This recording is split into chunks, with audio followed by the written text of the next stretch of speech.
Catholic photography. Be renewed by the Catholic faith.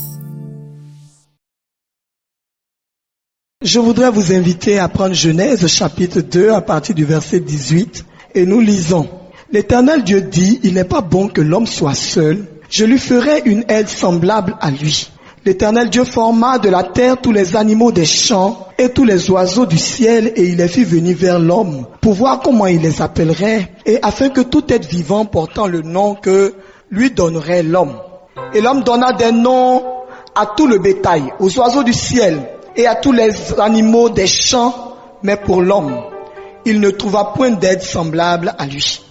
Alors l'Éternel Dieu fit tomber un profond sommeil sur l'homme, qui s'endormit, il prit une de ses côtes et referma la chair à sa place. L'Éternel Dieu forma une femme de la côte qu'il avait prise de l'homme et il l'amena vers l'homme. Et l'homme dit, voici cette fois celle qui est os de mes os et chair de ma chair. On l'appellera femme parce qu'elle a été prise de l'homme. C'est pourquoi l'homme quittera son père et sa mère et s'attachera à sa femme et ils deviendront une seule chair.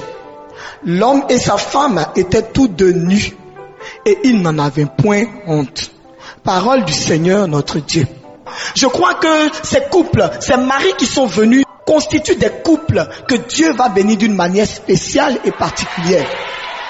Parce que nous sommes à ce séminaire pour appeler les femmes de ce pays, pour appeler les femmes de cette nation, pour appeler les femmes qui sont dans ce lieu à entrer dans le dessein de Dieu. Et je sais que lorsqu'une femme est bénie, l'homme qui est dans sa vie est élevé, il est valorisé. Je sais que cet homme-là, il est distingué parce que la parole de Dieu déclare que cet homme-là va siéger avec les anciens du pays, que cet homme-là sera considéré aux portes de la ville. Je le crois. Le texte que le Seigneur nous donne de partager en ce jour est le texte de la constitution du mariage. Dis amen. Et Dieu, à partir de ce texte-là, nous donne des informations, nous révèle des réalités. La première réalité, c'est que le mariage est une institution divine. Elle n'est pas l'expression de la main d'un homme. Elle n'est pas l'expression de la volonté d'un homme. Mais le mariage est une œuvre de Dieu. Parce que nulle part dans la parole il est écrit qu'Adam s'est tourné vers Dieu et qu'Adam a dit à Dieu, Seigneur, je veux une compagne. C'est Dieu dans sa préséance qui a constaté, qui a lu dans le cœur d'Adam. Il a senti qu'Adam avait une aspiration et Dieu a répondu à l'aspiration d'Adam en emmenant, en créant une femme. Amen. C'est Dieu qui a dit, il n'est pas bon que l'homme soit seul. Et ce même Dieu qui a initié le mariage ne peut pas ne pas être au centre du mariage. Imaginez un homme qui crée quelque chose et on dit que l'invention de cet homme porte une anomalie. De vous à moi, quelle est la personne la mieux indiquée pour trouver une solution à cette œuvre, sinon son créateur? Dieu ne saurait donc être mis hors du mariage, car Dieu est l'instigateur du mariage. En effet, c'est Dieu qui décide qu'Adam doit avoir une compagne. Il dit, je lui ferai une aide semblable à lui. Mais je me réjouis de ce que Dieu n'a pas pris la plante des pieds pour créer la femme, afin que la femme ne soit pas un marchepied ou un essuie-pied. Il n'a pas pris non plus la peau des fesses, de sorte que l'homme ne s'asseye pas sur la femme. Mais la Bible déclare que Dieu a pris la côte afin que la femme soit à côté de l'homme, qu'elle soit son vis-à-vis, elle soit à côté de lui. C'est lui également, Dieu, qui a conduit Ève vers Adam. C'est ce que nous dit la Bible. Le texte nous dit clairement ceci. Le texte dit, Dieu forma la femme de la côte d'Adam et il l'amena vers lui. Frère, je vais te dire quelque chose, ma soeur. Je vais te dire quelque chose. Si tu vis avec un homme, si tu es marié avec un homme, selon les principes de la parole de Dieu, je vais te dire quelque chose. Ce mariage n'est pas un hasard, c'est la volonté de Dieu. La Bible dit, rien n'arrive sans que l'Éternel Dieu ne l'ait décidé. C'est Dieu qui a permis que tu sois avec cette femme. Elle est donc le choix de Dieu pour toi. Je vais te dire quelque chose, ma soeur. Même si tes seins sont tombés, sont arrivés à destination, je vais te dire que c'est toi qui es la volonté de Dieu sur sa vie. C'est Dieu également, ma soeur, qui décrit la relation qui doit les unir. Il a dit, l'homme quittera son père et sa mère. Il quittera son père et sa mère pour s'attacher à sa femme et les deux deviendront une seule chair. Si Dieu a dit que l'homme doit quitter son père et sa mère la femme aussi doit quitter son père et sa mère pour s'attacher à son époux. Ma soeur, si Dieu a dit cela, c'est parce que Dieu met la relation de mariage au-dessus de la relation filiale. Dis amen. Dieu dit tu dois quitter parce qu'avec son épouse il devient une seule chair. Il ne peut pas être une seule chair à sa mère, il ne peut pas être une seule chair à son père, mais avec son épouse il devient une seule. Alléluia. Je vais te dire que ce n'est pas une simple collaboration. Il y en a beaucoup qui disent on peut dire mon ex-femme, mais on ne peut pas dire mon ex-maman, c'est vrai. Mais dans ce cas de mariage, ce n'est pas une collaboration, c'est une fusion. Il a dit ils deviendront un. Nous voyons dans ce texte de la création qu'Adam était dans une attente. Il n'a rien dit. Mais lorsqu'il a vu Ève, le cri qu'il a poussé, voici enfin celle qui est os de mes os et chair de ma chair. On s'est rendu compte en lisant ce texte que Adam avait une sorte de soulagement. Il était soulagé. Et je vais te dire, si tu n'es pas marié, l'homme que Dieu a choisi sur ta vie là, s'il est quelque part en ville en train de se promener, actuellement il est tourmenté parce qu'il te cherche. Tant qu'il ne t'a pas trouvé, il ne peut pas avoir le bonheur qu'il cherche. Il ne peut pas avoir la paix qu'il recherche. Il ne peut pas avoir l'équilibre dont il a besoin pour s'épanouir. Je vais te dire. De la même manière, lorsqu'on nous regarde, nous femmes, quand on n'est pas marié, on n'est pas épanoui. Tu la vois, elle est façon mointaine. Elle n'est pas bien. Mais lorsque la femme vit dans cette relation amoureuse, quand tu la vois, elle est toute pimpante, elle est belle, elle est heureuse, elle est joyeuse. Quand tu la regardes, comment tu vas ma chérie? Ça va très bien. Mais parce que Adam est à côté. Malheureusement, à la chute de l'homme, quelque chose s'est brisé. Le plan initial de Dieu a été dévié. Et le mariage est tombé sous la malédiction comme toute la création. Genèse 3,16 dit, Dieu dit à la femme, j'augmenterai la souffrance de tes grossesses. Tu enfanteras avec douleur et tes désirs te porteront vers ton mari. Mais il dominera sur toi. Je voudrais que tu te réalises, ma sœur, en ce jour, que cette parole était une parole de malédiction. C'était une malédiction. Car dans le plan initial de Dieu, la Bible déclare clairement qu'au commencement, Dieu fit l'homme, il le créa homme et femme. Alléluia. C'est le péché d'Ève qui a emmené Dieu à dire, désormais tes désirs vont te porter vers ton mari, mais il va dominer sur toi. Je me réjouis aussi, chères sœurs, chers frères dans le Seigneur. Je me réjouis car Jésus-Christ de Nazareth est parti à la croix. Jésus est monté sur le bois de la croix. La Bible déclare qu'il s'est fait malédiction afin que nous devenions une bénédiction. Christ a brisé cette malédiction à la croix. Et je vais te dire quelque chose d'important. Il faut que tu le saches. Quand tu es chrétienne et que tu es dans la maison d'un homme, ma soeur, tu n'es pas un paillasson. Je vais te dire quelque chose, tu n'es pas inférieur. Mais la Bible déclare clairement qu'en Christ, il n'y a ni homme ni femme. Tous sont égaux devant le Seigneur. Jésus a pris nos malédictions. Il a pris la division qui est née de la chute. Car Adam, qui en voyant Ève s'était écrié, enfin, voici celle qui est os de mes os, chair de ma chair. Lorsqu'à la chute, Dieu interroge Adam, la division s'installe. Il dit, stop, c'est pas moi. C'est toi Dieu. Parce que tu as mis la femme là à côté de moi. Et puis c'est la femme que tu as mis à côté de moi là, qui m'a donné du fruit et j'en ai mangé. En d'autres termes, le premier responsable, c'est toi Dieu. Première division. Deuxième division, ce n'est pas moi, c'est la femme là. Deux divisions. Entre l'homme et Dieu. Et entre l'homme et la femme. Mais Dieu n'a pas laissé les choses telles quelles. Dieu, par le sang de son Fils bien-aimé, est venu rétablir toutes choses. Et je veux te dire que le bonheur conjugal est possible. Le bonheur conjugal est possible. L'équilibre dans un foyer, c'est possible. Je disais la dernière fois, lorsque je parlais du texte de Ruth, je vous disais qu'il y a deux lettres qui différencient l'homme et la femme en hébreu. La première lettre, c'est Aleph, on dit Aleph, Yod, Shin, qui pour désigner l'homme. Mais pour désigner la femme, on dit Aleph toujours, Shin et puis Yé.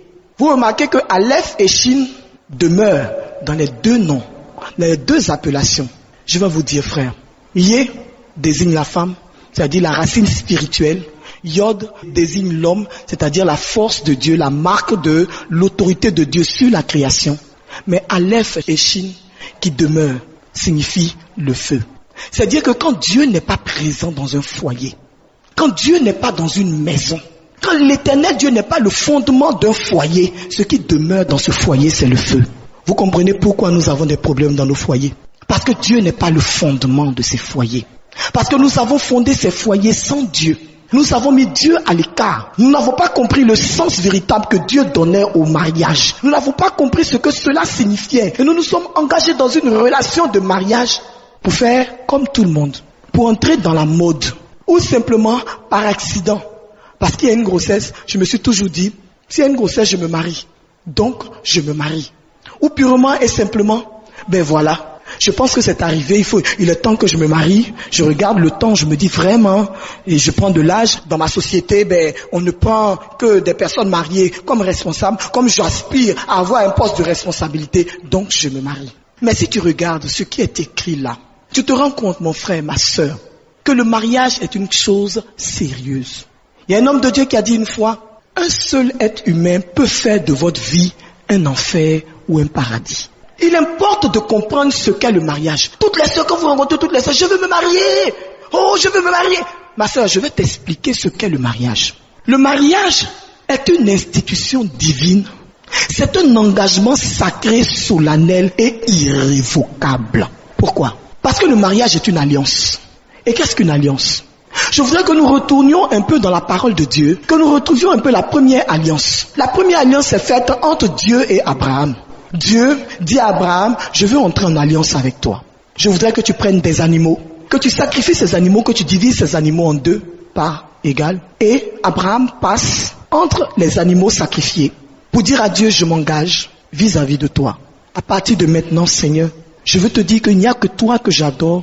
Toi, Dieu, tout ce que tu demandes est plus important que ce que moi je voudrais.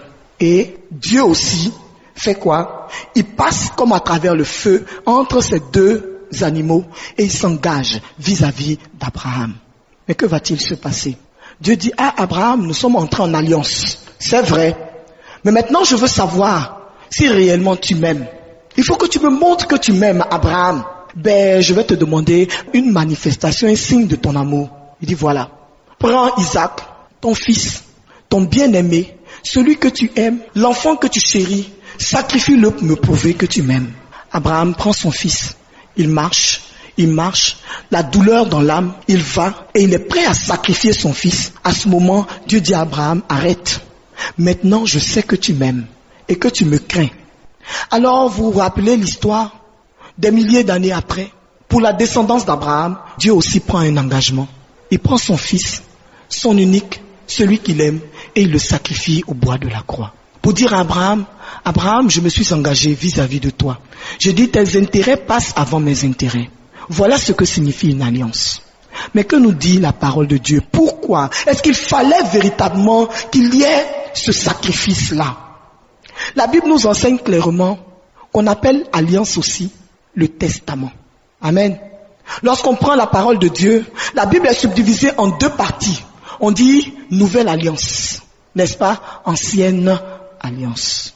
Nouvelle alliance et ancienne alliance. Or, que dit la Bible? La Bible dit que pour qu'un testament soit valable, il faut que la mort du testataire soit constatée. C'est-à-dire que je suis vivant, je fais un testament. Tant que je vis, mon testament n'est pas valable. Mais le jour où je rends l'âme, mon testament entre en vigueur. Mais ça veut dire que dans la relation de mariage, puisqu'il s'agit d'une alliance, l'homme et la femme qui s'engagent dans la relation de mariage renoncent chacun à ses intérêts personnels.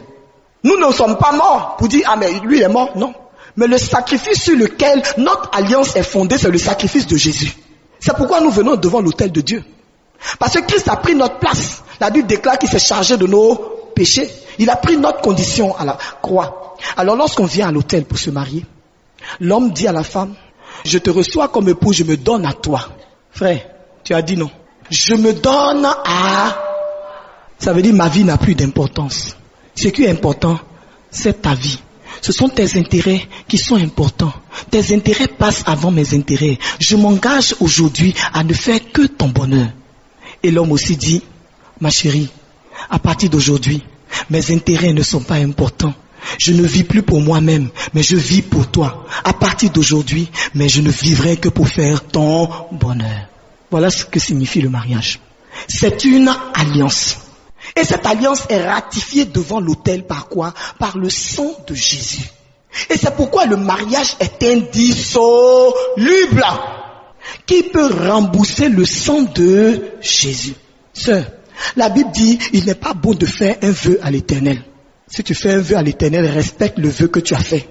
Devant l'autel de Dieu, tu as dit, je m'engage à faire le bonheur de cet homme. Et qu'est-ce que tu as dit des fois? Dit, dans le bonheur et dans le preuve, jusqu'à ce que la mort nous sépare. Rappelle-toi l'engagement que tu as pris devant l'Éternel. Tu as pris un engagement non pas envers un homme, mais tu as pris un engagement vis-à-vis de Dieu. Après, sur la route, tu dis, non, il est trop mauvais. Un mauvais type comme ça, je ne veux plus avec lui, c'est fini. Je ne veux plus vivre avec lui. Tu t'en vas. Oh, ma copine, mais qui t'a poussé à partir là-bas? On t'a attaché. Le mariage est également un acte de foi. Dis amen. Un acte de foi, car Dieu est la source de l'amour. Au moment où je me lève pour dire je vais me marier à cet homme-là, je l'aime. Je dis ouais, je aime ce monsieur. Oh, je ne peux pas vivre sans lui. Sans lui, je ne peux pas vivre. Mais comme la Bible déclare que Dieu est la source de l'amour, que Dieu est amour, je crois au fond de mon cœur que ce Dieu en qui je me confie, si réellement je me confie en lui, qu'il est le gardien de notre amour. Que c'est lui qui gardera la flamme de notre amour. Et c'est pourquoi nous sommes venus à l'autel. Parce que c'est un homme et une femme croyants, baptisés. C'est à ce moment-là que le mariage est validé devant l'église. Sinon, lorsque c'est un homme et une femme qui ne sont pas mariés, on fait dispense. N'est-ce pas? Ça veut dire demain, on dit lui n'est pas croyant. Demain, s'il ne veut plus, là, il peut partir. Alléluia. Mais lorsque c'est deux croyants, deux chrétiens qui sont venus devant l'autel de Dieu, qui ont pris cet engagement, je vais te dire quelque chose. Même si tu as quitté ton mari depuis 10 ans, il est encore ton mari. Quand vous allez vous retrouver devant l'Éternel, il va vous poser une question. Est-ce que tu penses avoir fait le bonheur de ton mari? Est-ce que tu penses avoir fait le bonheur de ta femme? C'est la question que Dieu va te poser. Tu es devenu calme un coup. Qu'est-ce qu'il y a? Amen. C'est la vérité. C'est la parole que je prêche. Alors, nous comprenons que le premier élément pour pouvoir comprendre comment gérer les problèmes de foyer, c'est de trouver l'origine des problèmes de foyer. Et la première origine essentielle, c'est l'absence de Dieu dans le foyer. C'est lorsque les deux personnes qui sont engagées dans l'acte de mariage ne sont pas chrétiens. C'est-à-dire, ils ne croient pas en Dieu, ils ne prient pas. Dieu est absent de leur foyer. Donc, tous deux, ils ont essayé de former un foyer, mais sans Dieu. Et comme Dieu n'est pas là-bas, ce qui reste, c'est quoi? Le feu. Le feu. C'est pourquoi lorsqu'il y a un foyer dans lequel il n'y a pas Christ, vous remarquez la rancune, les disputes, les palabres. Parce que quand on est chrétien réellement, authentique et converti, lorsque tu as fait palabre avec ta femme ou ton mari, lorsque le soir tu dois te coucher, que tu as baissé la tête, tu dis Seigneur, le Saint-Esprit parle à ton cœur et te dit va te réconcilier. Est-ce que c'est faux? Il parle à ton cœur, il dit va te réconcilier. Tu tournes dans le lit, tu tournes, boucla, au milieu de la nuit, tu avais. Faut te lever, on va parler. Lève-toi, on va parler, parce que tu peux pas dormir. Moi, mon affaire là, je peux pas dormir avec, il faut qu'on se parle. Il va dire, je suis fatigué, je vais partir, tu dis, chef, lève-toi, on va parler. Vous allez parler quand vous avez fini de parler. La minute après, tu dors. Alléluia. Chrétienne authentique, ça veut dire que l'Esprit de Dieu parle à ton cœur et tu saisis ce que l'Esprit de Dieu te dit. Amen. La Bible déclare dans le psaume 127, verset 1er, si l'Éternel le bâtit, ceux qui la bâtissent travaillent en vain. Si Dieu n'est pas présent dans le foyer, en vain vous essayerez de construire ce foyer, mais Dieu n'est pas dedans. Il y a également la présence du péché comme source de difficulté dans le foyer. Lorsque l'homme et la femme vivent loin de Dieu, ils ne cherchent pas à comprendre le dessein de Dieu sur le mariage. Donc il y a une mauvaise compréhension du mariage. L'homme pense que le mariage, il est venu juste se caser. Écoute ma copine, tu voulais te marier, non? J'ai mis la bague à ton doigt. Tu es assise dans la maison, reste tranquille, et puis lui il est en villégiature. Le matin il se lève, il est parti. Quand il revient, c'est pour changer sa chemise et puis ça va. Bonjour chérie, ça va? C'est un coup de vent. Mais tu vas où? Non, j'arrive, je vais chez des amis, il est parti. Oh, chef. On dit les deux deviendront une seule. Moi, je suis petite de taille et je suis assez potelé.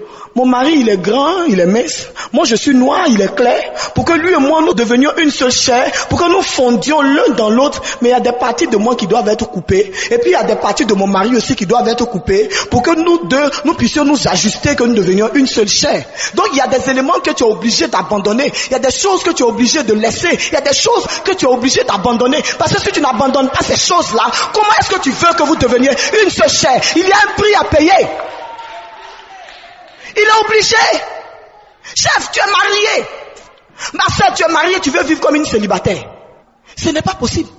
Tu vas, tu dors en boîte. Un homme marié, tu dors en boîte. Hé, frère, pendant ce temps, ta femme va coucher en train de soupirer. Elle va te tromper demain, tu vas dire adultère, mon ami. Je vais te dire quelque chose. Son manger, c'est ça.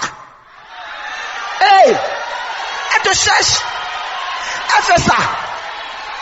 Tu n'es pas là. Elle est jeune. Elle est belle. Il y a des sollicitations dehors. Oh. Ma soeur, toi aussi tu es mariée. Depuis que tu vas à l'église, tu dors là-bas. Tu es toujours devant le Saint-Sacrement. Jésus, oh, oh Jésus, oh. Tu es au groupe du rosaire. Alléluia. Tu es toujours couché là-bas. Ma copine, le gars à la maison, il est assis, il soupire. Hey, je me suis mariée pour être seule. Mais comment ça se fait? Mais elle est partie où? Où tu t'en vas? Tu as un groupe de copines. Et les copines ont fait quoi? Au cinéma? Non chérie, excuse-moi, je vais aller à la copine au cinéma. Vous êtes partis au cinéma. Non, je vais aller à la copine à la piscine. Tu es parti à la piscine avec tes copines. Ma chérie, pendant qu'il est seul dans la maison, il tourne, il dit bon écoutez, je vais aller faire un petit tour. Je vais faire un petit tour. Mais quand il sort, s'il est à Daloa comme ça, il y a une petite antilope qui voit passer. Et tu vois l'antilope qui est en train de passer.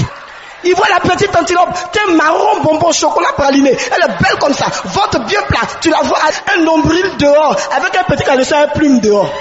Hey! C'est comment? Ah.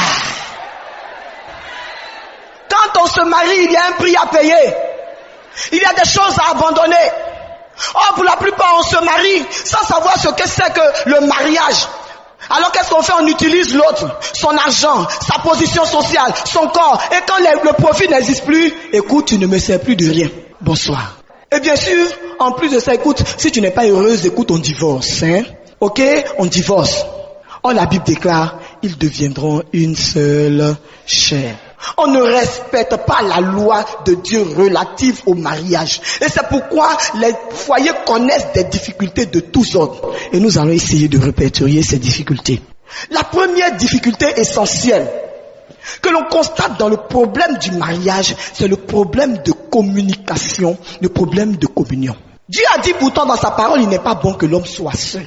Ça veut dire qu'un être humain a besoin de communiquer. Il a besoin de communier. Et ce besoin-là est essentiel dans le mariage. La raison essentielle du mariage, c'est véritablement le besoin de partager avec l'autre, de fraterniser. C'est pourquoi, lorsque Dieu a fini de créer Ève, il n'a pas fait hipi, ya. Quand Ève est sortie, il a dit Adam, voilà. Et puis il a sauté sur un pied, je ventre à terre. Puis il a commencé à faire. C'est faux. Ève a été la compagne d'Adam avant de devenir son épouse. Elle a vécu avec Adam. Jusqu'à la chute, Adam n'avait pas connu Ève. Jusqu'à ce que le serpent vienne faire chuter Ève. Mais Adam n'avait pas encore connu Ève. Ils étaient ensemble, ils vivaient tranquillement, ils causaient, ils riaient. Ma copine, si ton chéri est là, dis-lui, nous devons fraterniser. Oh, nous devons fraterniser. Mais parle avec ta femme. C'est ta première amie. Parle avec ton mari, c'est ton premier ami. C'est avec lui que tu dois discuter. C'est avec lui que tu dois parler. Il faut que tu comprennes, c'est essentiel. Amos 3:3 dit, 2 hommes marchent-ils ensemble sans être convenus? Ce n'est pas possible. L'union de 2 personnes repose toujours sur un consensus. Communiquer, c'est écouter l'autre. C'est le comprendre. Et c'est se faire comprendre. Écouter, comprendre. Et puis maintenant, se faire comprendre. 3 aspects. Il est nécessaire d'échanger, de se parler pour se comprendre. Et puis être amis. Ça veut dire apprécier la présence l'un de l'autre. S'écouter. Je me suis rendu compte que le gros problème des couples, c'est qu'ils ne s'écoutent pas. Ils s'entendent, mais ils ne s'écoutent pas. L'homme parle, il parle, il parle, il parle. La femme aussi parle, elle parle, mais ils ne s'écoutent pas. C'est pourquoi ils ne se comprennent pas. Ils ne s'écoutent pas. Pendant que l'homme parle, au lieu d'écouter ce que ton mari est en train de dire, ma soeur, tu es assise là et puis tu es en train de chercher les mots que tu vas lui dire et puis ça va lui faire mal. Tu dis celui-là, mais il ne paie rien pour attendre. Mais il n'a qu'à finir seulement. Et puis il va voir ce que je vais lui dire. Mais ce que je vais lui dire là, ça va casser son os. Tu veux le blesser même. Il ne sait pas que je l'ai vu, hein.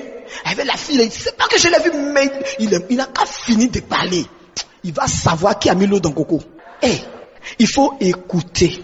Pendant qu'il parle, que ton esprit soit attentif à ce qu'il est en train de dire. Écoute ce que ton mari dit. Écoute ce que ta femme est en train de dire pour comprendre la préoccupation de ta femme et la préoccupation de ton époux. Il faut que tu écoutes. Alors quand tu as écouté, tu peux mieux comprendre ce que ton mari ou ta femme voulait t'exprimer. Alors tu dis, d'accord, j'ai compris. Et à ce moment même, ne cherche pas d'abord à répondre. Essaie de mieux comprendre ce qu'il a voulu te dire. C'est-à-dire, non, tu dis quoi? C'est-à-dire qu'il y a eu telle chose, quoi pas. Et puis il t'explique encore, tu dis, d'accord. Tu t'assures que tu as bien compris. Alors quand tu as compris, tu peux maintenant lui donner la réponse. Et puis t'assurer que lui aussi il a bien compris. C'est pourquoi il existe les expressions du genre, c'est-à-dire que. Si tu sais pas. Les expressions c'est-à-dire que là, ça veut dire que ce que j'ai dit là, voilà ce que ça veut dire. Vous savez, mon mari est quelqu'un qui est très calme, il parle pas beaucoup. Mais vous savez que les gens qui parlent pas beaucoup là, quand ils parlent là, ça fait mal. Hein. Et moi, quand mon mari parlait, les 3 premières années de notre mariage, quand il parle, ça veut dire que je suis aux aguets parce qu'il sait qu'il va m'envoyer une droite. Donc je suis déjà prête à parler. Quand il a dit, et en même temps, j'ai enflammé. Je réponds, j'ai dit, du tac au tac, en même temps. Et puis quand j'ai fini de répondre, je suis content. Il dit voilà, je lui ai envoyé la droite à la même hauteur, à la même douleur et à la même dimension de ce qu'il m'a dit. Parce que ça me faisait trop mal. Je réponds comme ça. Quand j'ai fini de répondre là, mon mari est tout en train de se plaindre. Tu ne me respectes pas. Quand je parle à toi, tu ne me respectes pas. Voilà ce comme tu es. Voilà comme tu es. Voilà comme tu es. Il parle. Tu ne me respectes pas. Et ça lui faisait mal. Je voyais qu'il bouillonnait. Il me dit, c'est parce que j'ai dit que je ne vais jamais te taper. Je te frappe, tu vas voir. Alors j'ai commencé à me poser des questions. Et un jour, nous sommes partis à une assemblée de prière d'un homme de Dieu. C'était un authentique homme de Dieu. Je vous assure que ce jour-là, l'homme de Dieu n'a pas prêché sur le mariage. Au contraire, il a prêché sur les dons spirituels et leurs manifestations. Mais je vous assure que quand on sortait de là-bas, mais je vous assure que tout ce que l'homme de Dieu a dit là, sur le chemin, l'onction de Dieu me suivait et je vous assure que c'était la manière dont je parlais à mon mari là. C'est cette manière-là que Dieu me montrait. Je vous assure qu'on arrivait à la maison, je pleurais. Je disais, vous ne m'aidez pas, vous ne m'aidez pas. Elle me dit, quoi? Que je sais pas, mais le Seigneur me montre que je ne suis pas bien, que je réponds trop mal à mon mari. Elle a dit, aidez-moi. Et j'ai pleuré. Elles ont prié pour moi, elles étaient toutes étonnées. Attends, aujourd'hui on n'a pas parlé de mariage. Il y a quoi? C'était le Saint-Esprit qui était en train de faire son travail. Alors qu'est-ce que j'ai fait? Je me suis pris une résolution vis-à-vis de Dieu. J'ai dit à Dieu, Seigneur, je ne veux plus répondre du tac au tac à mon mari. Quand il parlera, si ça me fait mal, je me tais, je quitte là. Et puis, j'attendrai un moment opportun pour lui parler. J'ai arrêté de lui parler du tac au tac et de lui répondre mal. Et puis, je me suis rendu compte, à plusieurs reprises, quand après, tranquillement, je lui disais, tu sais chérie, tout à l'heure, quand tu m'as parlé, vraiment, tu m'as mal parlé. Il dit, ah bon, je t'ai mal parlé. Il a dit quoi? Je lui dis, mais voilà ce que tu as dit. Il dit, mais non, c'est pas ce que j'ai dit. J'ai dit, mais si, c'est ce que tu as dit. Il dit, non, mais regarde les expressions que tu as utilisées. Et il finit de parler, il dit, non, mais moi j'ai dit ça, voilà ce que je voulais dire. Je me suis rendu compte que 80% de nos disputes étaient des problèmes d'incompréhension. Parce que je vais vous dire, la parole dépasse toujours la pensée. Et le démon est très fort pour faire quoi? Pour attirer votre attention sur le petit mot, un tout petit mot, de dire, regarde comme il t'a parlé.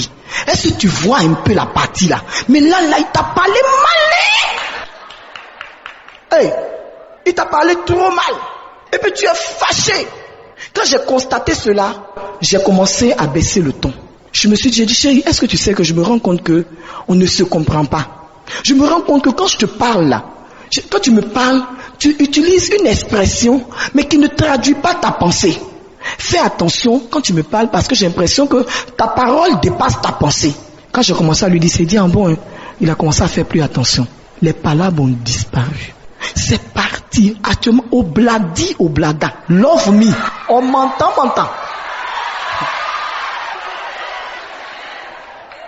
Aujourd'hui, nous sommes des amis. Il apprécie ma présence et j'apprécie sa présence. Hier, mon mari est venu, il était assis derrière là-bas. J'étais ici, j'étais plus là. Quand j'ai vu mon mari derrière, il dit, hey, mon chéri est arrivé, il est là. Il est arrivé, il était là, j'étais dans les vapes. Je suis sorti. Bonjour chéri, comment tu vas? Et j'étais contente. Mon bonheur était assuré. L'onction de Dieu se déversait sur ma vie comme ça. Parce qu'il était là. Parce que nous causons ensemble. Nous partageons. Nous parlons de tout. Et entre nous, il n'y a pas de sujet tabou. Parce que maintenant, je sais l'écouter. Parce que Luc 8, 18 dit, prenez garde à la manière dont vous écoutez. Écoutez-vous avec patience. Et ne répondez pas du tac au tac. Évitez les disputes. Et surtout, des disputes devant une tierce personne. Même devant vos enfants, évitez les disputes. Parce que Matthieu 18, 15 dit, si ton frère a péché, va et reprends-le entre toi et lui. Et Jacques 1, 19 dit, sachez-le, mes frères bien-aimés, ainsi que tout homme soit prompt à écouter, lent à parler, lent à se mettre en colère. Donc il faut savoir se taire, il faut savoir se soumettre. Surtout mes sœurs, sachez vous soumettre. Vous pouvez discuter bien avec votre mari sur un sujet particulier. Et vous vous rendez compte que votre mari, il ne veut pas écouter ce que vous lui dites. Laissez-le. Ok chérie, je pensais que je te donnais un conseil, je pense que c'était comme ça, mais comme tu penses autrement, ok allons-y, vas-y, alors fais comme tu sens. Laissez-le. Quand il va aller se cogner la figure une fois, 2 fois, 3 fois, la prochaine, il va pas venir vous dire immédiatement sur le champ, chérie, tu avais raison, hein. Il va venir, il va tourner, non, mon truc là, ça n'a pas marché, tout ça, il va tourner, et puis, la 3e fois, avant d'aller faire la chérie, mais écoute chérie, qu'est-ce que tu penses de ça même? Et puis quand vous allez donner votre avis, bon, je vais marcher sur ce que tu as dit, parce que vraiment la dernière fois là, j'ai essayé, là, ça n'a pas marché. Ma copine, c'est pas la peine de lui dire, quand je t'ai parlé, tu vas pas écouter là. C'est bien fait pour toi. C'est parti te cogner la figure maintenant. C'est pas la peine. Il faut faire un bon usage de la parole. Quand vous vous parlez, il faut que ce soit pour construire et non pour détruire. Car Proverbe 18, 21 dit, la mort et la vie sont au pouvoir de la langue. Quiconque l'aime en mangera le fruit. Et Jacques 3, 2 dit, la langue aussi est un feu. C'est le monde de l'iniquité. La langue est placée parmi nos membres, souillant tout le corps et enflammant le cours de la vie, étant elle-même enflammée par la géhenne. La langue est dangereuse. Elle peut détruire un homme. Elle peut détruire un être humain. C'est un feu, la langue. Or, nous devons exercer auprès de nos maris un ministère d'encouragement. Tu dois encourager ton mari quand ton mari a des projets et qu'il veut faire quelque chose. Tu regardes le projet, tu analyses au regard de Dieu. Tu sais que c'est un bon projet et qui va élever ton mari. Tu dis, chérie, c'est bien. Je veux que tu le fasses, c'est bien. Je veux porter ça en prière. Je serai là à tes côtés pour te soutenir. Et quand il viendra vous parler de ce projet, oui chérie, c'est bien. Moi, je pense que l'initiative que tu veux prendre, c'est bien. Fais ça comme ça. Et puis vous êtes là, ah, vraiment mon chéri, tu es un champion. Vous allez voir que ça va susciter en lui, ça va réveiller l'être qui sommeille en lui, parce qu'en chacun de nos maris se trouve un champion. Proverbe 19, 13 dit, les querelles d'une femme sont une gouttière sans fin. Eh ma soeur, arrête de faire palabre. Arrête de faire palabre. Il y a des moments où palabre n'est pas bon. Tais-toi et ne fais pas palabre. Tous les jours, c'est toi. Il va venir me trouver ici. Je vois ce qu'il m'a fait. Et puis il m'a fait ça. Et puis il m'a fait ça. Et puis il m'a fait ça. Tu fais un calendrier des péchés de ton mari qui date de 1901. Oh. Attends, en 1900, il y a des soeurs, quand je viens à l'écoute, je m'assois. Il y a 10 ans là. Et puis il m'a trompé. Et puis il a pris une femme. Et puis il a fait un enfant. Mais l'enfant est mort. Hein. Et puis maintenant après ça là, il a pris une deuxième. Et puis en plus une troisième. Et puis maintenant là, il est sorti avec la nièce de la cousine du frère de mon oncle de son cousin. Hey! Depuis 50 ans, tu tiens un calendrier, ma soeur, tu vas mourir. Tu vas avoir le cancer. 10 ans de péché d'un individu, tu portes ça sur ton cœur. Hey! Tu es forte. Arrête de te disputer. Mets pas la terre. Et pardonne un peu. Proverbe 17, 14 dit, commencer une querelle, c'est ouvrir une digue. Avant que la dispute s'anime, retire-toi. Avant que palabre là ne commence, retire-toi. Quitte-la. Si tu n'as pas fait palabre une fois là, ça fait quoi? Je vais les laisser. Après tout ce qu'il m'a fait là, cette fois-ci là, je ne laisse pas. On va mourir ensemble. Ma chérie, il va te boxer. Le lendemain, ton œil sera gros comme ça. Et puis maintenant, tu vas, c'est pas la peine. Mais il y a un petit coin où tu peux l'attraper. Attends, ça vient. C'est là-bas, tu attends. Je n'ai pas dit de porter short pour dormir. Hein. Attention aux paroles qui sortent de nos lèvres. On ne parle pas pour blesser, mais on parle pour comprendre. pour se faire comprendre. S'assurer donc que tout ce qu'on dit, ce n'est pas pour détruire, mais c'est pour construire. Tu es dans la même barque que quelqu'un. Vous êtes assis dans la barque est en train de prendre de l'eau. On dit il faut enlever l'eau pour verser. Tu as dit, c'est toi qui as creusé le trou. C'est toi qui... L'eau monte, tu dis, c'est toi qui as creusé le trou. Voilà, c'est toi qui as creusé le trou. Tu es en train de te battre, l'eau monte. Ma copine, je te dis, l'eau monte. L'eau monte. Tu vas pas lever l'eau pour verser, pour t'assurer que vous allez traverser pour arriver de l'autre côté. Ce qui t'inquiète là, c'est lui qui a percé le trou. Tu as vu non, il a percé et alors enlève l'eau, tu vas verser dehors. Sinon tu vas te noyer toi-même. Il faut contrôler nos bavardages et nos plaintes. Quand on doit parler à son mari, il faut pas chercher à avoir raison, mais il faut chercher à comprendre pour avancer. Tu es marié à l'église, tu vas pas partir. Ma copine, tu vas pas partir. Donc essaie d'arranger. Essayez de vous comprendre pour avancer. L'essentiel ce n'est pas d'avoir raison. Si tu veux même blackout sur ta raison et puis avance. C'est ça qui est important. Depuis que j'ai compris ça là, c'est fini. J'ai dit actuellement c'est au bladi. Love me. Mentant. Tu fais pas palabre. Ce que tu veux c'est trouver une solution au problème précis auquel vous êtes confrontés. Il faut pas être orgueilleuse. L'homme aussi, il faut pas être orgueilleux. Apprends à demander pardon un jour. Chérie, pardon, demande pardon un jour. Parce que les hommes n'aiment pas demander pardon. Il a fait la chose, il sait très bien que c'est mauvais. Il va quitter le bébé et venir. Machou, ça va? Son pardon là, c'est ça. Machou, ça va? Il a touché ta cheveux, ça va Machou? Qu'est-ce qu'il y a? Tu es façon comme ça. Oh, toi-même tu aimes ça quoi. Voilà son pardon. Chérie, prends ça comme ça. L'essentiel c'est que tu avances. Tu as dit quoi? Après ce que tu as fait là, il commence à pleurer. Après ce que tu as fait, tu m'as même pas demandé pardon. Oh, pardon là, ça va t'apporter quoi et puis ça va t'enlever quoi? Laisse. L'essentiel c'est qu'il est revenu vers toi. Avance. Et Proverbe 13 dit, c'est seulement par orgueil qu'on excite les querelles, mais la sagesse est avec ceux qui écoutent les conseils. Et Proverbe 28 13 dit, celui qui cache ses transgressions ne progresse point, mais celui qui les avoue et les délaisse obtient miséricorde. En plus, il faut éviter de s'injurier, éviter de vous insulter, vous mettre en colère au point de vous insulter. Il faut éviter cela. Il est important aussi au niveau de la communication d'éviter de faire un mauvais usage du silence. Il y a certaines sœurs, comme c'est comme ça on dit de ne pas parler là, je parle plus. Quand le monsieur Aïka dit, chérie on fait ça, tu es assise comme. Quand il te parle là, tu as mis ta figure à moi les cas. Tu es comme ça. Arrête-moi ça. Proverbe 27, 5 dit, mieux vaut une réprimande ouverte qu'une amitié cachée. C'est-à-dire, il vaut mieux même que tu fasses palabre. Il faut s'attaquer au problème et non à la personne. Attaque-toi au problème. Quel est le problème? Ce problème-là, attaque-toi à ce problème et puis ne t'attaque pas à ton mari ou à ta femme. Laisse-le là et puis règle le problème. Amen. Alors pour cela, il faut avoir la volonté de résoudre le problème. Mais en même temps que tu veux régler ce problème, non, il faut qu'on parle. Non, chérie, tu sais, il faut qu'on parle. Il faut qu'on parle. Tu te rends compte que le monsieur n'est pas réceptif, laisse-le. Tais-toi. Laisse l'eau couler sous le pont. Parce que bien souvent, je vous dis, à 80%, quand nos maris sont en tort, ils ont honte. Et quand c'est comme ça, là, il prend la colère pour mettre dedans. Quand tu viens parler, il dit, ah quoi? Oui, j'ai fait que. Et puis quoi? Fais là-bas. Ma chérie, il t'a insulté, puis ça va te faire encore plus mal. Mais quand tu te rends compte qu'il n'a pas envie de discuter, quand tu dis, il veut parler, tu dis, je n'ai pas le temps. Je veux pas, ne parle plus. Laisse. Ça va mettre le temps que ça va mettre. Au bout d'une semaine, tu vas voir que quand tu vas venir parler, parce que ma chérie, dans tous les cas, il va revenir au petit coin. Quand il arrive au petit coin, tu parles pas, faut pas dire à ce moment, je ne veux pas. Et puis tu as porté jogging pour dormir. Non. À ce moment, ma chérie, tu t'occupes de lui. Quand tu as fini de t'occuper de lui, au moins vous êtes tranquille. Le repos du guerrier. C'est à ce moment-là, tu dis, maintenant, chérie. Dès qu'il a fini, dors. Et réveille-le. Il ne peut pas dormir en même temps. Aïe. Faut pas attendre qu'il dorme.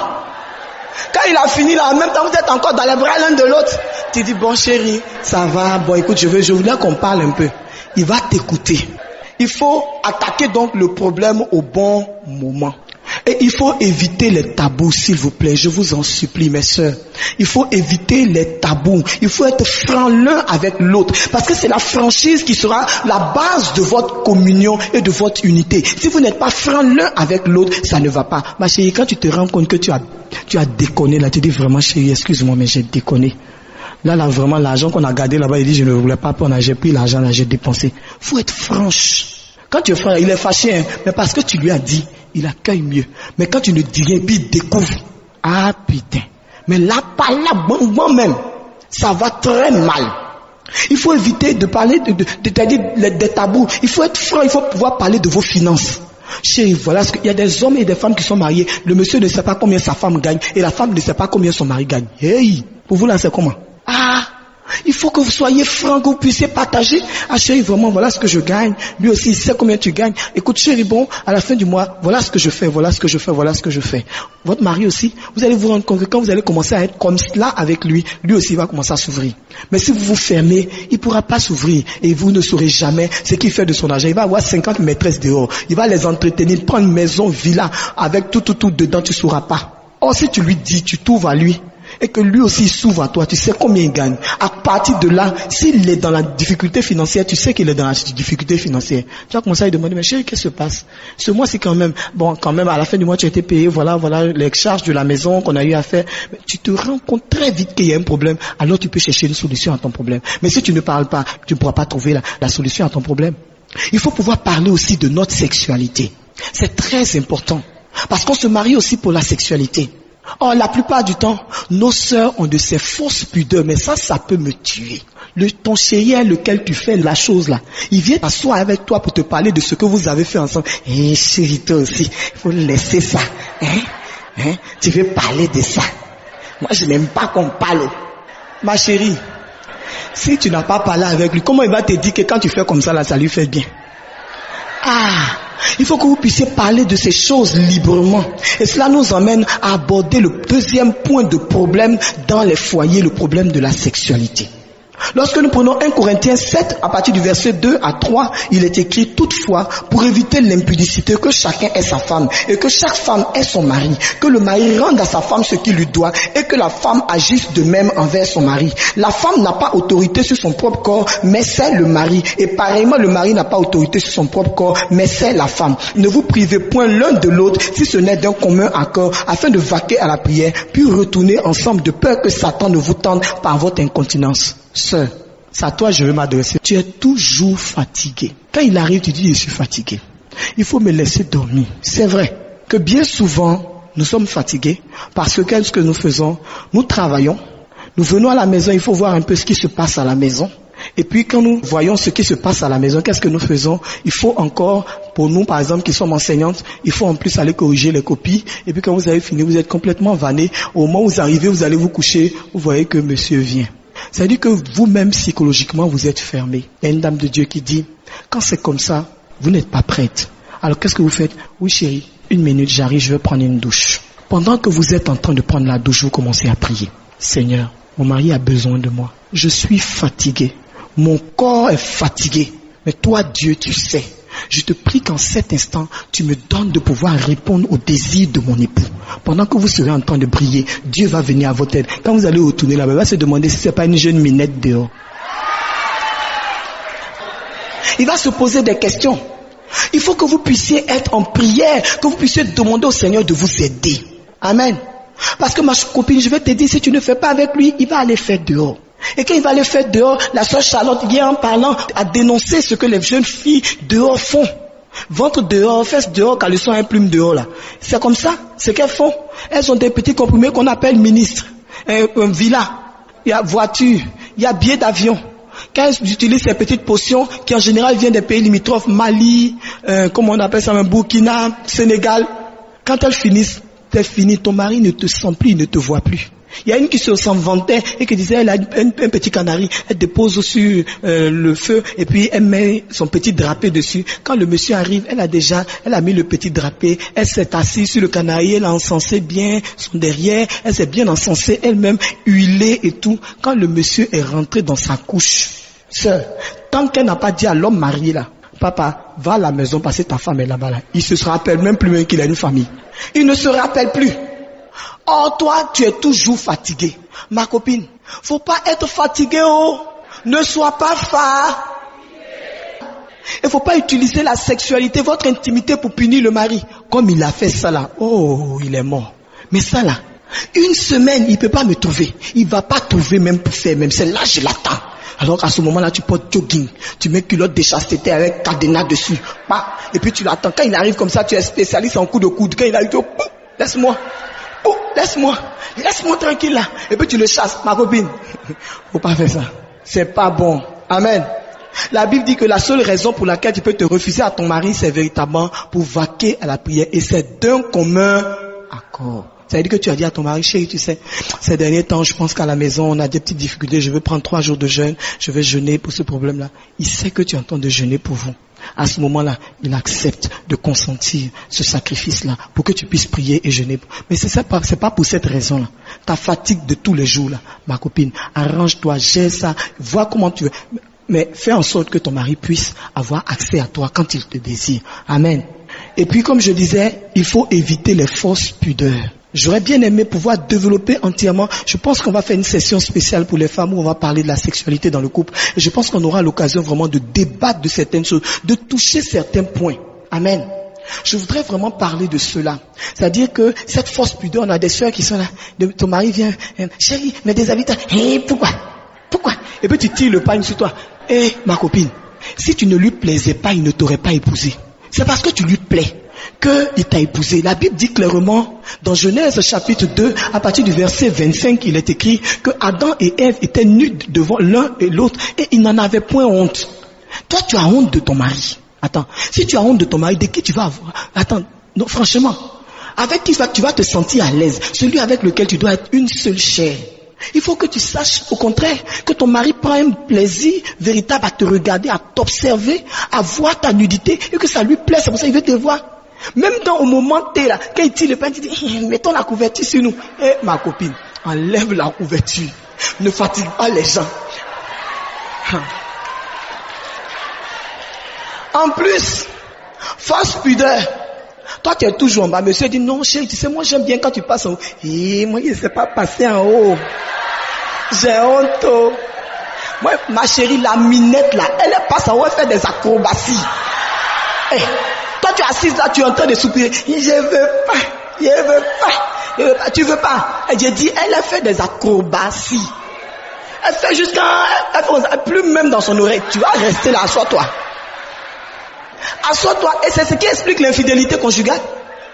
Maintenant, quand ton mari s'en va, tu pleures. Tu viens trouver les sœurs, priez pour moi.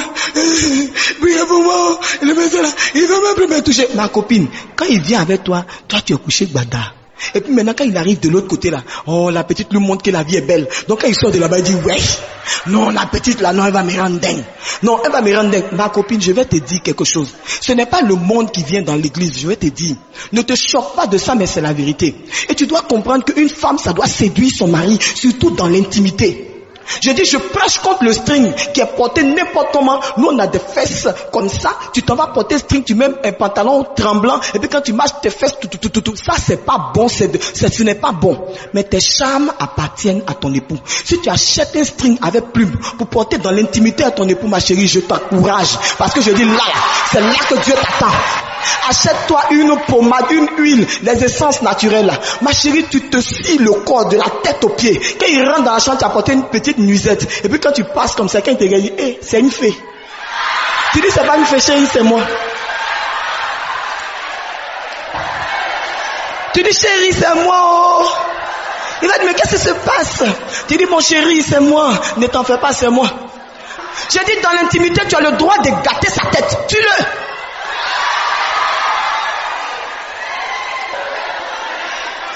Amen. Il est dans la maison, tu as porté la petite nuisette, il fait comme s'il ne te voit pas. Dès qu'il rentre dans ta chambre, la chambre, tu fais, est-ce que tu bien mettre, tu te tournes quand tu dis, il va chercher, qu'est-ce qu'il dit? Je cherche ma chaussure. Il n'y a rien à faire, la chaussure sera retrouvée.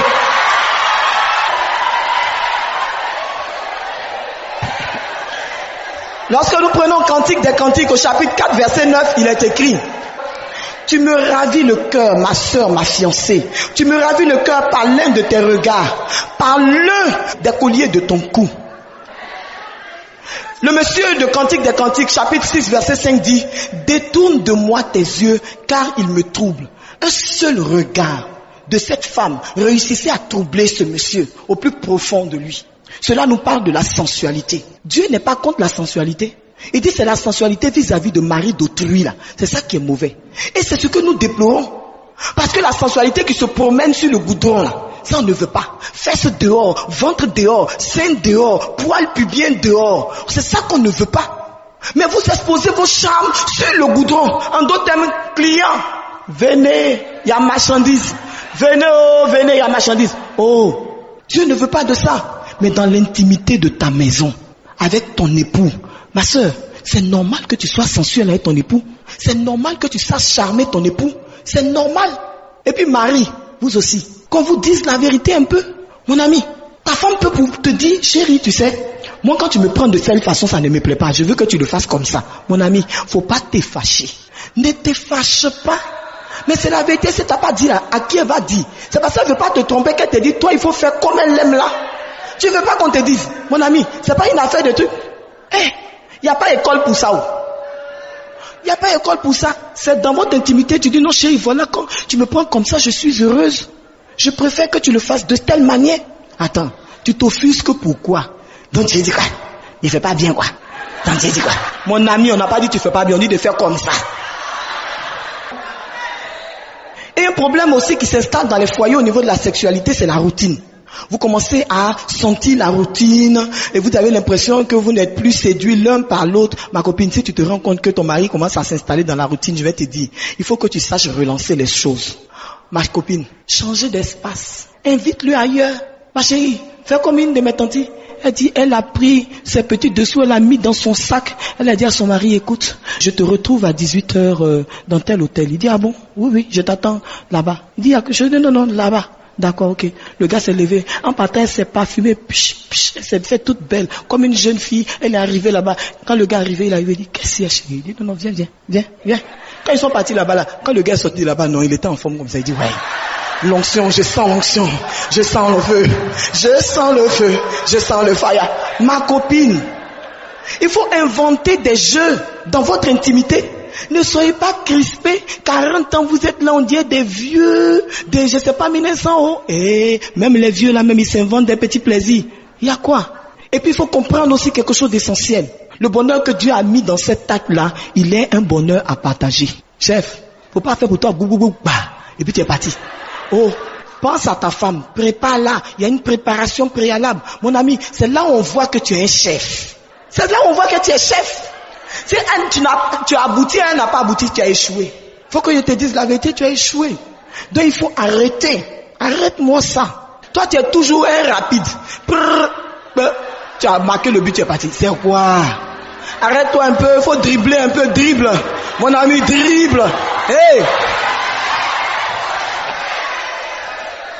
Faut montrer à cette femme-là que tu l'aimes. On appelle ça faire l'amour. Pourquoi? Parce que c'est l'expression de notre amour. Il faut lui montrer que tu l'aimes. Amen. Il faut que tu lui montres que tu l'aimes. Je voudrais ouvrir un petit break à l'infidélité. Je voudrais vous dire, chère sœur, que lorsque vous vous rendez compte qu'une autre femme existe dans la vie de votre mari, la première chose, la première réalité à laquelle vous devez être confronté, c'est à vous-même. Vous devez vous rendre compte que ça veut dire que quelque part, il y a un problème dans votre manière d'être avec votre époux. Il faut véritablement que vous vous remettiez en cause. Si mon mari fait cela, c'est parce que peut-être il y a défaillance au niveau de tel domaine ou tel domaine de notre couple. Alors, qu'est-ce que vous devez faire? Vous devez gérer. Vous devez gérer, c'est-à-dire prendre sur vous la responsabilité de résoudre le problème. Comme une de mes sœurs, elle s'est rendue compte que son mari était en train de la tromper. Donc, qu'est-ce qu'elle a fait? Quand le gars rentre dans la maison comme ça, le soir, elle dit bonjour chérie, ça va? Quand il rentre dans la chambre, elle dit j'arrive. Il dit, il y a quoi? Elle dit j'arrive. Tu arrives? Il dit oui, j'arrive. Il dit mais qu'est-ce qu'il y a? Elle rentre dans la chambre, elle suit. Chérie. Ah, d'accord, ok. Ah, non, la première fois, il pensait que c'est parce que bon, elle avait envie, c'est tout. Ah, d'accord. Le soir, dès qu'il est rentré du travail net, elle l'a suivi en même temps, elle dit j'arrive. Il dit qu'est-ce qu'il y a? Elle dit non. Mais tu vois que quoi? Je suis photo. Je suis pas photo, tu m'as marié, tu m'as mis dans la maison si c'est pour quelque chose. Donc, travaillons. Elle le poursuit. Le lendemain, le matin, quand il s'est levé, à 6 heures du matin, il va laisser la vie, il dit, chérie, j'arrive. Il dit, mais comment tu es arrivé? Il dit, mais c'est ça, j'arrive. Il dit, pardon, à midi. Si tu fais à midi, pardon.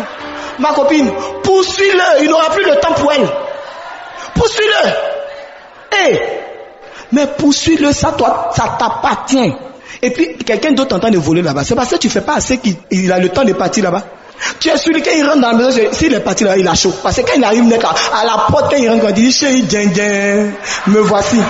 Tu vas voir qu'il va commencer à ne plus partir là. Parce qu'il il va s'asseoir. Il faut que tu te rendes compte qu'il y a un défi à relever pour toi. J'ai une de mes amies, quand elle s'est rendue, paix à son âme, quand elle s'est rendue compte que son mari la trompait, elle est venue me chercher chez moi. J'étais à Pop, oui, il va venir m'accompagner. J'ai dit quoi? Elle dit, je m'en vais acheter des perles. J'ai dit, des perles? Mais attends, des perles où? Elle dit, ma copine, mon mari me trompe. J'ai découvert que mon mari me trompe, mais il est mort. Mais parce que je vais gâter sa tête, je vais le séduire. Voilà la réaction d'une épouse qui aime son époux. Parce qu'elle se rend compte qu'il y a quelque chose qui ne va pas. Elle veut reconquérir son mari. Mais toi, au lieu de ça, tu fais palabre. Et c'est toi qui es devenu caca mou. Et puis l'autre est devenu un ange. Parce que quand il vient chez toi, toi tu fais palabre. Et puis il va chez l'autre, elle est contente. Tu deviens caca mou. Arrête de faire palabre. Et puis dis-toi, ce type-là, non. Il va tomber, il va ramper à mes pieds. Oh, je l'attends au petit coin. C'est à ce moment, ma chérie, les anciennes phases même que tu ne te rappelais plus là, révise-les. Révise les phases. Quand ils sont de là, ils disent, mais attends, qu'est-ce que ce papa? Et là, à ce moment, il commence à se poser des questions. Il dit, celle-là. Mais de toute façon, la phase qu'elle a faite aujourd'hui, là, j'ai l'impression qu'il doit y avoir quelqu'un. Il y a une chose dont les hommes infidèles ont horreur. C'est de sentir que leurs épouses leur échappent. Ça là, quand ils entendent ça, ils tombent comme ça, ils veulent mourir. Tu me trompes. Mon ami, donc tromper là, ça fait mal. Je voudrais aborder un 4e point qui concerne les problèmes de foyer. C'est le problème de la gestion des enfants. Genèse chapitre 1er verset 27 à 28 dit, Dieu créa l'homme à son image, il les créa à l'image de Dieu, il créa l'homme et la femme, Dieu les bénit, Dieu leur dit, soyez féconds, multipliez, remplissez la terre et la subjuguez. La sœur qui a prêché sur la femme et l'éducation des enfants nous a fait comprendre que les enfants sont un don de Dieu. C'est Dieu qui nous les a confiés. Les enfants ne sont pas notre propriété, ils sont le don de Dieu. Dieu nous les a confiés pour que nous soyons des modèles, que nous soyons des personnes qui concourent à leur équilibre. Il faut savoir que l'éducation des enfants se fait ensemble. Ça veut dire qu'il y a des points sur l'éducation des enfants dont il ne faut pas parler comme ça, dehors, devant l'enfant, et en faire des sujets de dispute. Au contraire, il faut que vous vous asseyez ensemble, dans l'intimité de votre chambre, dans la prière, que vous fassiez des plans pour vos enfants. Il faut que les enfants soient éduqués ensemble. Il faut éviter de se disputer devant les enfants. Il faut éviter les disputes, surtout si l'éducation des enfants en leur présence. Parce que cela nuit à l'autorité de l'un ou de l'autre. Si papa parle et puis maman dit, ah, faut laisser mon fils tranquille. L'enfant, pour finir, n'aura plus de respect pour son père. Proverbe 22:6 dit, instruis l'enfant selon la voie qu'il doit suivre. Et quand il sera vieux, il ne s'en détournera pas. Lorsqu'un enfant pose problème, il faut éviter de se jeter la pierre. Mais il faut s'entendre sur les actes à mener pour le salut de cet enfant. Il faut surtout prier pour vos enfants. Nous devons apprendre à faire des économies de prière pour nos enfants. Tu attends, c'est au moment où c'est gâté là. Maintenant tu te promènes de lieu en lieu, d'endroit en endroit pour demander aux hommes de Dieu de faire de la magie pour que ton enfant devienne bon. Maintenant qu'il est petit, c'est maintenant que tu dois porter ton enfant en prière. C'est maintenant que tu dois te charger de l'éducation de cet enfant. C'est maintenant que tu dois lui inculquer les comportements qu'il doit avoir. Tu dois l'appeler à la prière. Tu dois aider ton enfant à prier. Et il faut aussi apprendre à bénir nos enfants. Parce que lorsque nous prenons Genèse 49, on nous montre comment Jacob bénit chacun de ses enfants. Et la bénédiction de Jacob sur la vie de chacun de ses enfants s'est réalisée.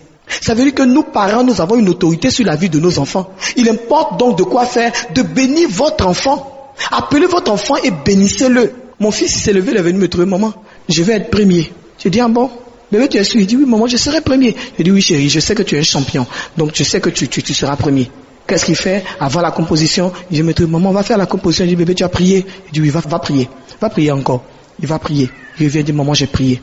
J'ai dit, tu as bien travaillé, tu as étudié? Il dit, oui, j'ai étudié. Le lendemain matin, je vais dans sa chambre, bébé. Comment? Il est à genoux. Il est en train de prier.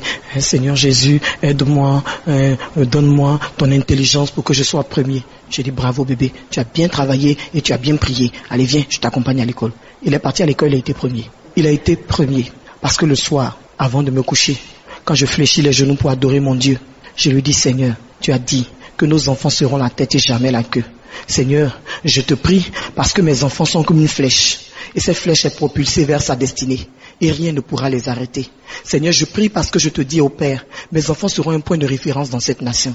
chaque fois, je fléchis les genoux et je prie pour mon enfant. Je prie pour que chacun de mes enfants soit ce que Dieu veut qu'il soit. Que rien ne fasse obstacle à ce qu'ils devront être. Il faut que tu pries pour tes enfants, ma sœur.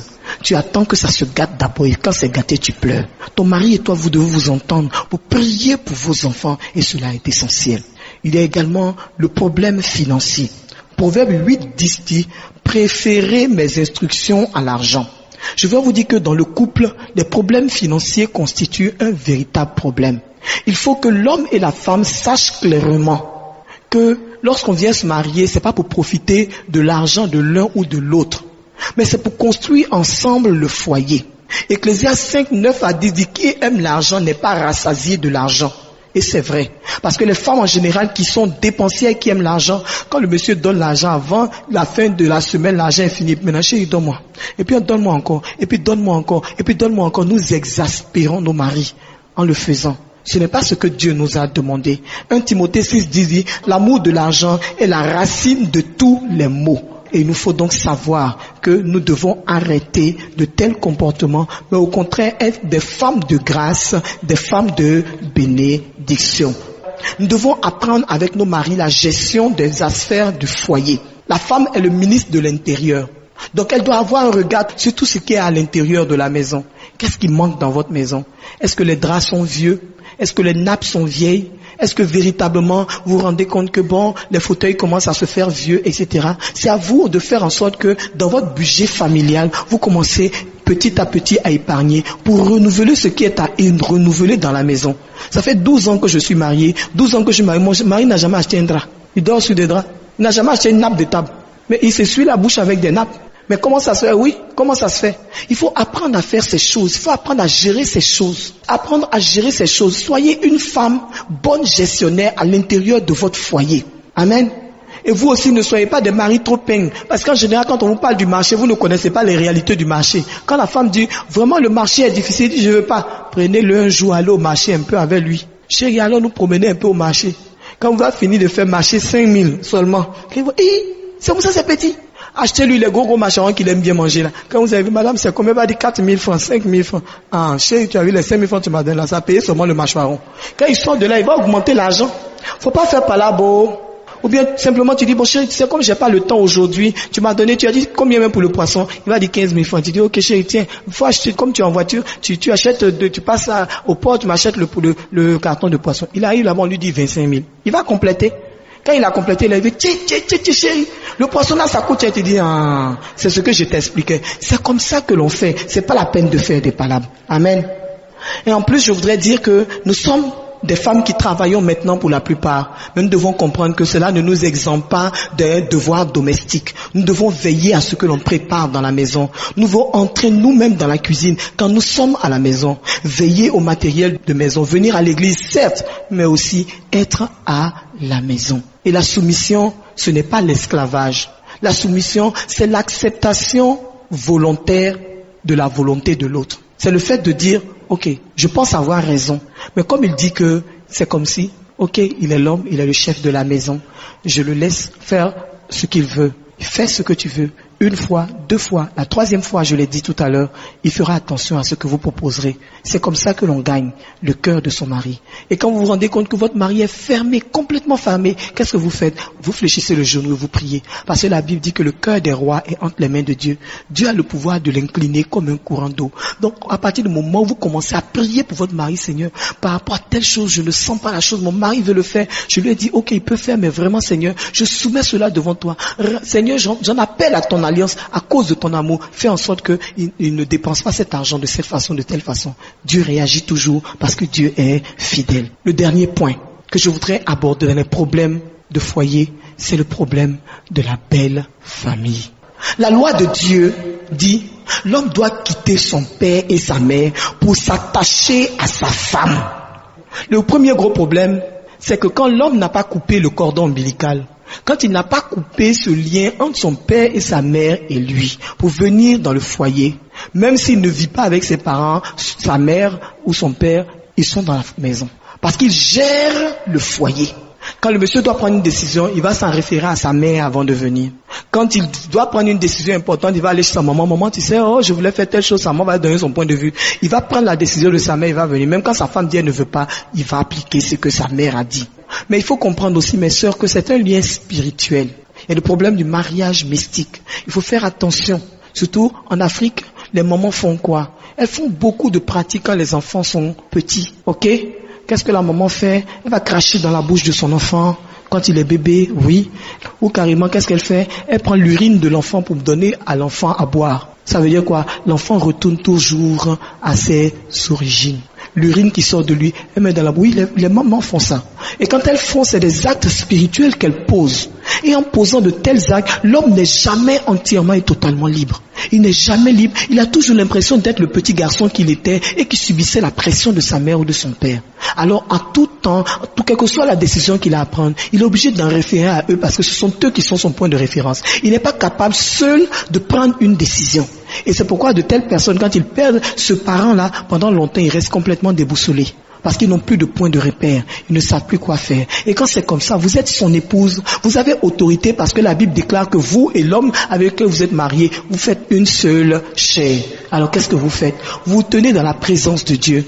Et vous coupez le lien entre sa mère et lui ou entre son père et lui. Vous coupez ce lien mystique pour que le monsieur soit libre ou que la femme soit libre et qu'elle puisse, parce que je sais que ça existe aussi chez les femmes. Elles sont là, mais tous les week-ends, elles au funérailles chez sa maman. Elle ramasse tous les week-ends, elle ramasse ses affaires. Elle s'en va passer le week-end chez sa maman. Tous les week-ends, sans exception.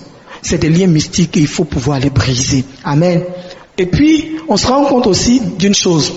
C'est que quand c'est comme ça, surtout dans les familles où il y a des pratiques de sorcellerie, ça c'est clair, en Afrique, il faut qu'on se dise la vérité. Dans les familles où il y a des pratiques de sorcellerie, on envoie toujours un parent, une personne extérieure qui vient vivre dans la maison et qui est un sujet de dispute constante entre le monsieur et sa femme. Quand c'est comme ça, en général, remarquez la personne qui est venue. Qu'est-ce qu'on fait? On vient, on vous dit, ah, il y a telle personne qui va venir dans la maison. Que mon oncle, mon cousin, mon neveu, le fils de telle personne, de ma soeur, etc. va venir dans la maison. Et on vous l'annonce. Quand on vous l'annonce, on vous dit, oui, mais qu'est-ce que tu en penses, etc. Bon, vous n'avez pas le courage de dire non. Vous dites, bon, d'accord. Mais est-ce que vous savez qu'en le faisant, vous avez ouvert la porte de votre foyer spirituellement à cette personne? Et elle vient dans votre maison, elle est comme un point d'antenne qui permet de contact, qui permet de communiquer avec l'extérieur. Alors qu'est-ce qui se passe? Tout ce qui se passe dans votre maison, ils sont au courant. Je connaissais un couple comme ça. Quand le monsieur entre dans la chambre avec son épouse, s'il a une intimité avec son épouse, sa belle-mère est quelque part dans Abidjan ici, elle est au courant. Oui. Quand elle a un retard d'un jour, deuxième jour, troisième jour, sa belle-mère l'appelle. Allô? Ah oui, j'ai rêvé, tu étais enceinte. Les 2 jours qui suivent, en même temps, elle perd sa grossesse. Alors qu'est-ce qu'il a fallu faire? Il a fallu d'abord venir dans la maison et attaquer la forteresse qui était dans la maison. Nous avons attaqué la forteresse, j'ai pris autorité, on allait prier dans la maison et j'ai dit au Seigneur, l'œil spirituel qui se trouve dans cette maison, je le casse au nom de Jésus. Son beau-frère qui était dans la maison, le lendemain, son œil était comme ça. Il dit très bien, Seigneur, on a commencé déjà à trouver la solution. Quand il est sorti de la maison, il a fui, il est parti en cité. Quand il a fui, il est parti en cité. Il dit, ça c'est rien. Il n'a rien vu encore, Seigneur. Je ferme maintenant les yeux de l'ennemi au ventre et à l'intimité de ta servante. Je ne permets plus à l'œil de l'ennemi de voir au travers d'elle. Elle était enceinte, elle avait peut-être 8 mois quand sa belle-mère a su qu'elle était enceinte. Alors que jusqu'alors, tout le temps, à peine rentrait dans la chambre avec son époux, que déjà, ils étaient informés de ce qui se passait dans la maison. Alors quand c'est comme ça, la personne qui est dans cette maison, il faut pouvoir la faire sortir de la maison. Dieu n'a dit dans aucun verset de la Bible, c'est pas écrit. Dans aucun verset, tu dois vivre avec ton père, ta mère, ou bien ton épouse, avec tous tes petits frères et sœurs. À moins que charitablement, l'épouse accepte. Parce que par exemple, vous êtes orphelin. Ça, c'est la charité chrétienne. On est d'accord? Dieu n'a pas dit de chasser des orphelins. Il dit au contraire de s'en occuper. S'ils sont orphelins, dans des situations extrêmes de ce genre, je pense qu'il est bon de pratiquer la charité. Mais lorsque ces éléments menacent votre foyer, ma sœur, vous avez le droit de vous lever et de dire non.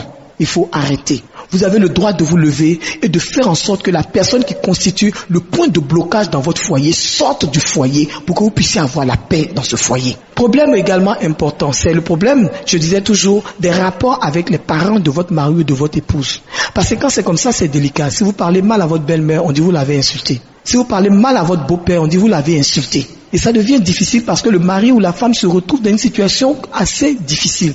D'un côté, il a son épouse qu'il aime bien, et de l'autre côté, il a sa mère aussi qui dit, oui, moi ta femme m'a insulté, elle a fait ci, elle a fait ça. Donc première précaution, évitez de répondre au mari, au père ou à la mère de votre belle-mère, de votre femme ou de votre mari. Arrêtez.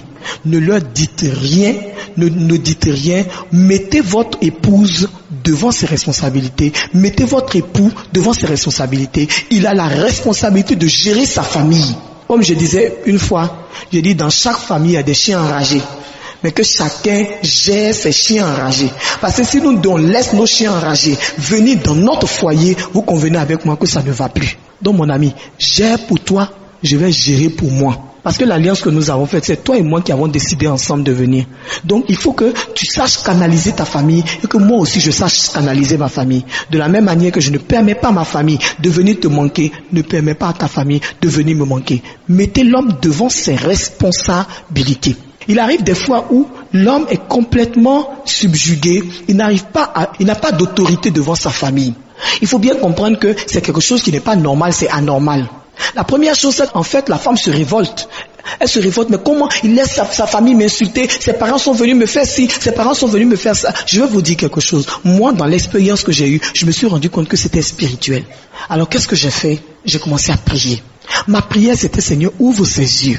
Ouvre ses yeux pour qu'il se rende compte de ce qui se passe. Parce qu'au début, il ne s'en rendait pas compte. C'était difficile. Très difficile. Il ne s'en rendait pas compte. Quand je me dis, oui, quoi? Toi, tu n'aimes pas les membres de ma famille? Je me suis tu. Et j'ai dit à Dieu, ouvre ses yeux. Vous savez, le Dieu que nous prions est un Dieu fidèle. Dieu a ouvert ses yeux. Quand Dieu a ouvert ses yeux, qu'il a vu la réalité, là, il n'a pas osé me dire. Maintenant, lui-même, il a commencé à prendre des garde-fous. Il a commencé à se rendre compte qu'il y a quelque chose qui n'allait pas. À tel enseigne que j'ai accouché, il dit, faut pas m'aller dire que j'ai accouché. Qui lui a dit? Est-ce que c'est moi? Dieu a fait un travail propre, le Saint-Esprit travaille. Ça vous dit, il faut que vous fassiez attention véritablement à ces choses. Il ne faut pas rentrer dans des palabres inutiles qui vont venir briser votre foyer et qui vont faire en sorte que votre mari sera obligé de vous lâcher. Et il faut éviter d'aller régler votre problème de couple en présence de vos familles. Parce que quand vous allez régler le problème de couple en présence de vos familles, qu'est-ce qui se passe? Chaque parent prend position. Mais elle a insulté mon frère. Elle a fait ci à mon frère, elle a fait ça à mon frère. Ça là vraiment, il ne peut plus vivre avec elle, c'est fini. Même s'il vous aime, il sera obligé à cause de sa famille de vous lâcher. Si votre père se rend compte, par exemple, votre mari vous a battu, il a fait ci, il a fait ça, et puis devant tout le monde, le père se sent humilié, il est venu vous chercher pour partir, viens on va partir, et puis il est venu te chercher, tu es parti. Ma copine, pour revenir, c'est dur maintenant. Parce que même quand le chéri est passé te voir au bureau 3 fois, 4 fois, il dit, chéri, tu me manques pardon, j'aurais pas dû te frapper, etc. Il t'a demandé pardon, c'est entre toi et lui. Mais entre temps, le papa est là. Il faut gérer le papa. Alors que le papa arrive, comme on arrive chez le papa, qu'on vient lui dire, je veux pas. Il a maltraité ma fille. Ma fille a du prix à mes yeux. Mais c'est vrai, sa fille a du prix à ses yeux. Véritablement, il ne veut pas. Et cela pose d'énormes problèmes. Gérez vos problèmes de foyer vous-même. Ma prière, c'est que Dieu touche chacun de vous et que dans les différents domaines qui ont été abordés, si vous rencontrez une difficulté, que cette difficulté-là trouve dans la parole de Dieu qui donne la vie une solution. Amen.